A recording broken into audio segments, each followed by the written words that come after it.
Hello बच्चों। आज हम बात करने वाले हैं क्लास 11th की अकाउंटेंसी के बारे में। हम आज इसमें बेसिक्स टर्म्स के बारे में जानेंगे, बेसिक्स डेफिनेशंस के बारे में। देखिए, जो ये क्लास 11th में अकाउंट होती है, ये सभी बच्चों के लिए बिल्कुल नई होती है, मतलब स्क्रैच से हमें पढ़ना पड़ेगा। तो मैं स्क्रैच से शुरू करता हूँ। तो चलिए शुरू करते हैं। सबसे पहले हम बात करेंगे कि अकाउंटिंग क्या होती है। हम इस एंट्री को कुछ देर के लिए अभी रोकते हैं, हम इसके बारे में बाद में बात करेंगे। उससे पहले हम और अलग दूसरी डेफिनेशंस के बारे में जान लेते हैं। तो हम सबसे पहले बात करते हैं कि एंटिटी क्या होती है। एंटिटी मतलब एक ऐसी बिजनेस एंटिटी होती है जिसकी कोई स्पेसिफिक आइडेंटिटी होती है। एग्जाम्पल के लिए हम मानते हैं जैसे रिलायंस। अब देखिए, मुकेश अंबानी जी अलग हैं और रिलायंस अलग है। तो रिलायंस एक बिजनेस एंटिटी हो गई, ठीक है, और मुकेश अंबानी जी अपने एक अलग एंटिटी हो गए। आप समझ रहे हैं? ठीक है। एग्जाम्पल के लिए मान लीजिए सुपर बाजार, आईटीसी लिमिटेड, ये सब क्या है, एक एंटिटी हैं जो क्या है, बिजनेस करती हैं। अब हम हमेशा जो है बिजनेस को और उसके ऑनर को अलग अलग मान के चलते हैं। जैसे मैंने भी आपको एग्जांपल दिया रिलायंस का, इसका मतलब क्या है, रिलायंस अपना अलग है और मुकेश अंबानी जी अपने अलग हैं। ठीक है। अब नेक्स्ट डेफिनेशन के बारे में हम बात करते हैं, जो कि है ट्रांजैक्शन।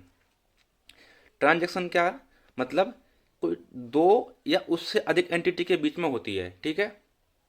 फॉर एग्जांपल के लिए परचेस ऑफ गुड,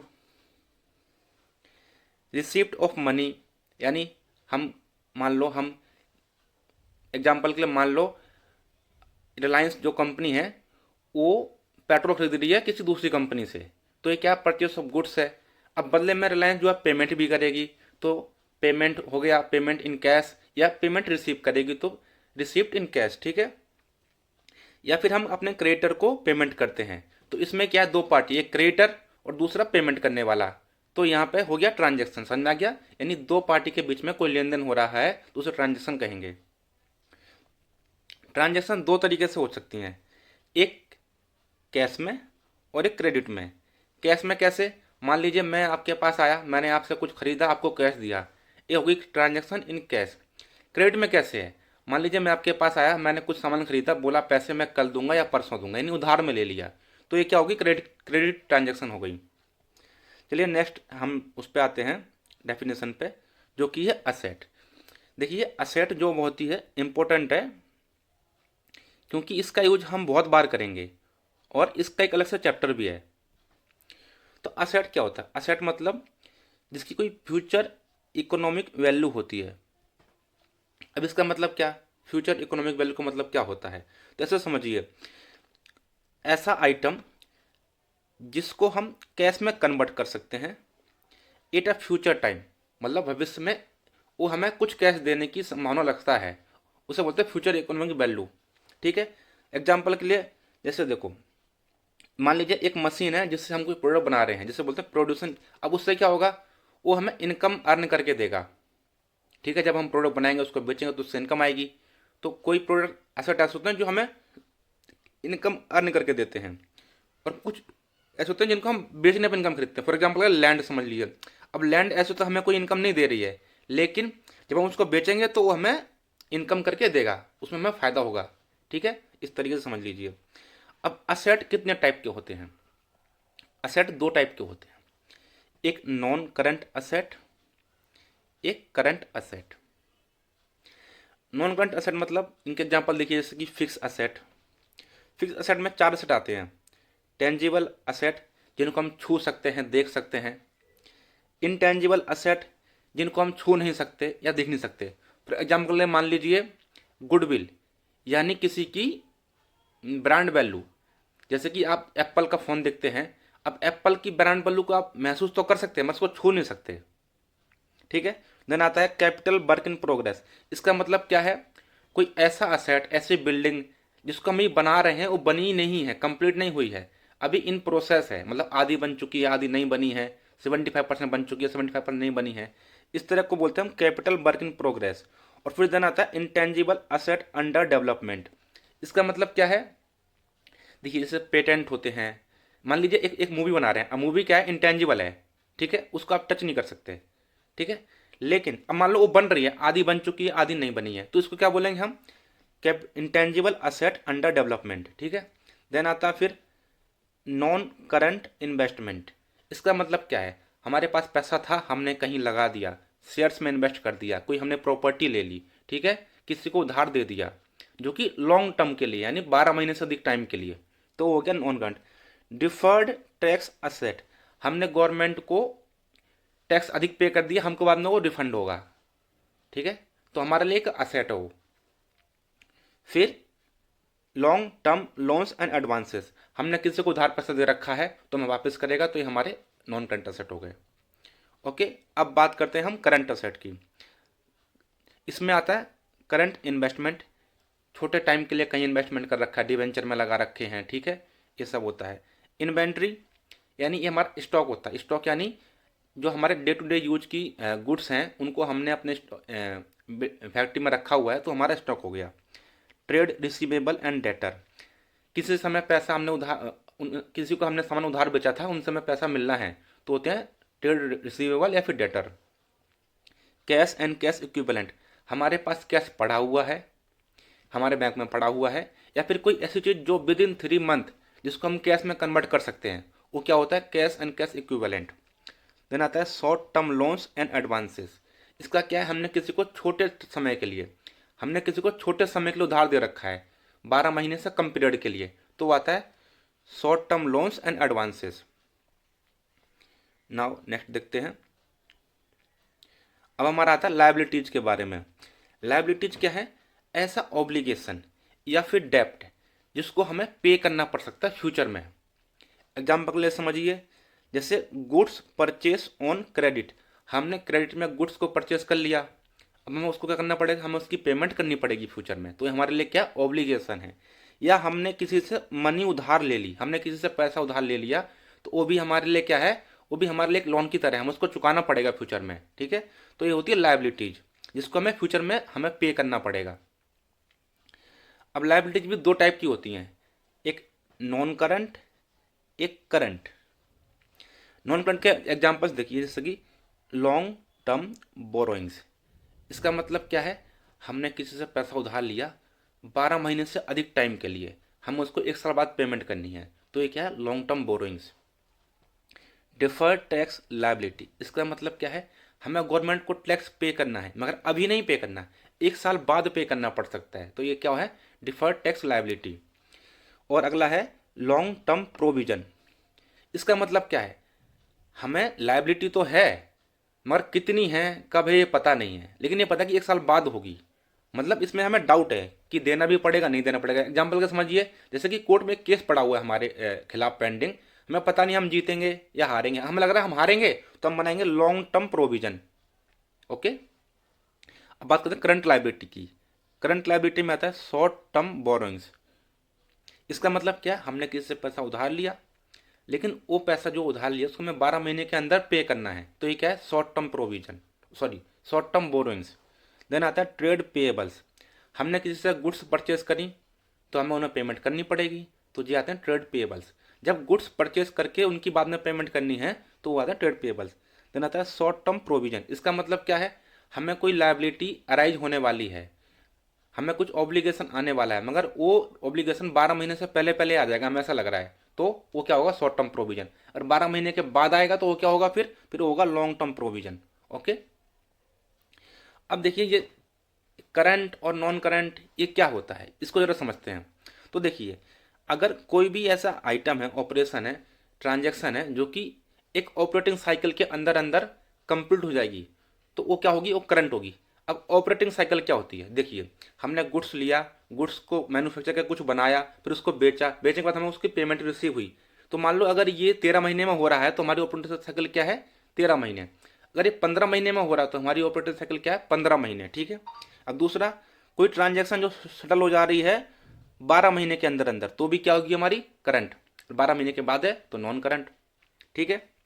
कोई हमने गुड्स या कुछ भी ऐसी ट्रांजेक्शन करी है जो कि ट्रेडिंग पर्पस के लिए, मतलब आज खरीदी कल बेची, खरीदी बेची खरीदी बेची ऐसे, तो उसकी जो है वो ट्रांजेक्शन क्या होगी, होगी करंट। अब हमारे पास कोई आइटम कैश में पड़ा हुआ है तो हमें पता है कि कैश में जो आइटम होता है वो 3 महीने के अंदर अंदर कैश में कन्वर्ट हो जाना चाहिए, मतलब वो तो पहले 12 महीने के अंदर आ जा रहा है, तो ये भी क्या होता है, करंट होता है। अब नेक्स्ट बात करते हैं हम कैपिटल की। तो कैपिटल क्या है, जब किसी बिजनेस का मालिक अपने बिजनेस में पैसा लगाता है तो उसे क्या बोलते हैं हम, कैपिटल। अब कैपिटल दो साइड से लग सकती है, मतलब दो तरीके से लग सकती है। एक, या तो कैश लेके आए बिजनेस में, या फिर दूसरा वो कोई असेट लेके आ जाए। फॉर एग्जाम्पल उसने अपनी बिल्डिंग कैपिटल में लगा दी तो ये असेट हो गया, ठीक है। कैपिटल को हम हमेशा क्या मानते हैं, लायबिलिटी मांगते हैं। बोलो क्यों, देखिए मैंने आपको पहले बताया था कि जो ओनर होता है और जो बिजनेस होता है दोनों अलग अलग होते हैं। अब अगर ओनर अपने बिजनेस में पैसा लगा रहा है यानी वो बिजनेस को पैसे दे रहा है तो बिजनेस को वापस करना पड़ेगा, तो उसकी लायबिलिटी होगी बिजनेस की, ठीक है। तो इसलिए लायबिलिटी साइड शो होता है। अब बात करते हैं सेल्स की। सेल्स क्या होता है, जब बिजनेस कोई अपना प्रोडक्ट बना के बेचती है या सर्विस बना के बेचती है तो क्या होता है, सेल्स होता है। एग्जाम्पल मान लीजिए मेरी दुकान है फर्नीचर की, तो मैं चेयर्स बेच रहा हूँ, टेबल्स बेच रहा हूँ, तो ये क्या है, मेरे लिए ये सेल्स कहलाएगी। अब अगर मेरा काम है टीचिंग करने का, तो मैं क्लासेस बेच रहा हूँ, तो ये क्या है, सर्विस है, टीचिंग करना सर्विस है, कोई गुड्स नहीं है। तो जो क्लासेस से मुझे जो इनकम हो रही है वो क्या होगी, मेरी सेल्स होगी, ठीक है। अब बात करते हैं हम रिवेन्यू की। देखिए रिवेन्यू में ना जो हमने प्रोडक्ट सेल किए, सर्विस सेल करी, उससे जो इनकम हुई तो ठीक है, प्लस में हमने किसी को पैसा उधार दे रखा है उस समय ब्याज आ रहा है, हमारे पास कोई घर है उस समय रेंट आ रहा है, ठीक है, कोई डिविडेंट आ रहा है, रॉयल्टी आ रही है, तो ये सब भी मिला करके बन जाता है हमारा रिवेन्यू। यानी रिवेन्यू में हमारा सेल्स और प्रोडक्ट और सर्विस तो इंक्लूड होता है, plus interest, dividend, commission, royalty, rent, ये सब भी आ जाते हैं। रिवेन्यू को हम इनकम के नाम से भी जानते हैं, ठीक है। अब बात करते हैं हम एक्सपेंस की।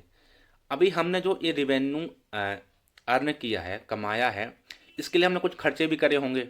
एग्जाम्पल के में गुड्स परचेस करी होंगी, हमने जिस बिल्डिंग में बिजनेस चला रहे हो उसका हमने रेंट पे किया होगा, इलेक्ट्रिसिटी बिल पे किए होंगे, तो ये सब क्या है, एक्सपेंस कहलाता है। एक्सपेंस यानी cost incurred to earn the revenue. Example का डेप्रिसिएशन, रेंट, बेजेस, बेजेस जाते हैं लेबर को, जो लेबर क्लास उनको जो देते हैं वो बोलते हैं बेजेस।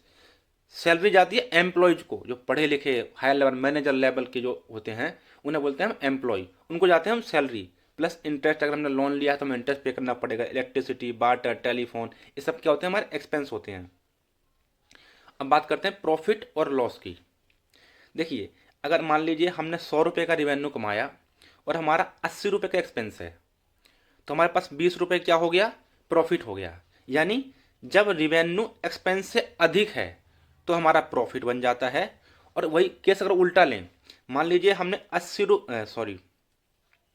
हमारे 100 रुपये का एक्सपेंस हो गया और हमने कमाया सिर्फ 80 रुपये, तो हमें लॉस क्या हुआ, हमें 20 रुपये का लॉस हो गया।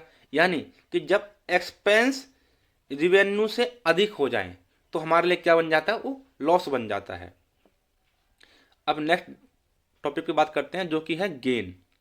अब गेन क्या होता है, गेन देखिए हमेशा नहीं होता, गेन कभी कभी होता है। कैसे, जैसे मान लीजिए अगर हम अपना फिक्स असेट हमारे पे कोई पड़ा है, लैंड पड़ी है, मशीनरी पड़ी हुई है, ठीक है, बिल्डिंग पड़ी हुई है, उसको बेच रहे हैं, तो वो क्या हमारे लिए कभी कभी, ऐसा नहीं हमारा काम ही है बेचने का, हम कभी कभी बेच रहे हैं तो हमारे लिए गेन में आता है, ठीक है। ओके, जैसे हमारा कोई कोर्ट केस पड़ा हुआ था और हम जीत गए, तो क्या हमारे लिए गेन हो गया। अब कोर्ट केस रोज तो जीतते नहीं है, कभी कभी जीतते हैं, ठीक है। एग्जाम्पल को देखिए, जैसे मान लीजिए कि जो हमारे असेट की वैल्यू थी, मान लीजिए हमारे पास एक लैंड थी, उसके बाजू से एक हाईवे निकल गया, तो हमारे लैंड की वैल्यू बढ़ गई, तो वो क्या है, ये एप्रिसिएशन है, ये रोज नहीं होता है, कभी कभी होता है। अब बात करते हैं गुड्स क्या होती है। देखिए एक बिजनेस जो होता है उसका जो भी डीलिंग है, डीलिंग यानी जो वो काम करता है उसके रिलेटेड जो होता है ना प्रोडक्ट, उससे बोलते हैं गुड्स। एग्जाम्पल समझ लिए, मान लीजिए मेरी फर्नीचर की दुकान है, ठीक है, अब मैं फर्नीचर बेचता हूँ, तो मेरे लिए चेयर्स खरीदना, चेयर्स बेचना, बेड बेचना, बेड खरीदना, टेबल बेचना, टेबल खरीदना, सोफ़ा, ये सब क्या है, मेरे लिए गुड्स हैं, ठीक है। एक एग्जांपल और लेते लेते हैं। मान लीजिए किसी की दुकान है किताबें बेचने की, ठीक है, बुक्स की, स्टेशनरी की दुकान है, तो क्या वो पेन बेच रहा है, खरीद रहा है, ठीक है, बुक्स खरीद रहा है बेच रहा है, रजिस्टर खरीद रहा है बेच रहा है, जियोमेट्री बॉक्स खरीद रहा है बेच रहा है, तो ये सब क्या है, उसके लिए गुड्स है। अब बात करते हैं ड्राइंग की। ड्राइंग क्या होता है, देखिए, जब मालिक अपने बिजनेस से कुछ पैसा निकाल लेता है अपने पर्सनल पर्पस के लिए, withdraw money from business for personal purpose, तो उसे क्या बोलते हैं, ड्राइंग्स। बिजनेस के लिए यूज नहीं कर रहा पैसा, वो खुद के लिए पैसा निकाल रहा है, खुद के लिए बिजनेस से पैसा ले रहा है, तो वो क्या है, ड्राइंग्स। डेटर, डेटर मतलब क्या है, मान लीजिए मैं बिजनेसमैन हूँ, मैंने अपना सामान उधार बेचा किसी को, तो अब मुझे क्या होगा, अब मुझे उससे पैसा मिलेगा बाद में। तो वही है, हमें जिससे पैसा लेना है अपने गुड्स और सर्विस के बदले में, who owe us for buying goods and service, मतलब जिसको हमें पैसा देना है, क्यों, क्योंकि उसने हमसे गुड्स एंड सर्विस खरीदा हुआ है, इसलिए मतलब हमें उससे पैसा मिलेगा, तो ये डेटर बन जाता है। बात करते हैं क्रेडिटर की। क्रेडिटर मतलब हमने किसी से हमने उधार खरीदा, तो अब हमें पैसे देने पड़ेंगे, तो ये हमारे लिए क्या है, हमारे लिए क्रेडिटर है, यानी हमारे लिए लायबिलिटी है, ये हमें उससे पैसे देने पड़ेंगे। तो चलिए आज की क्लास हम यहीं ख़त्म करते हैं। राधे राधे, जय श्री राम।